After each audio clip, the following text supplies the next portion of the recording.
रहेगा मिलके बिछड़ गई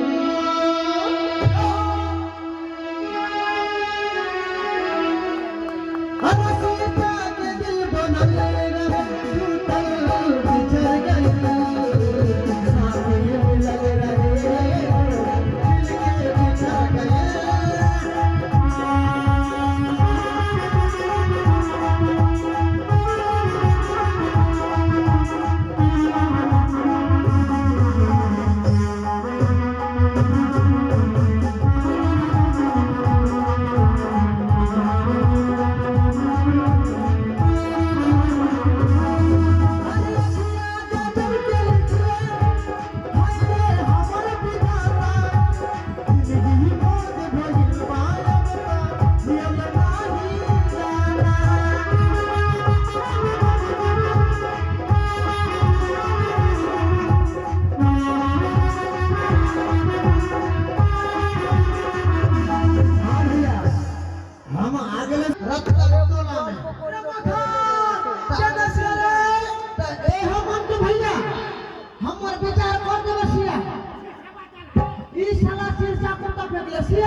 तो हमारे गांव में फेंकलसिया आधा भाग लगसिया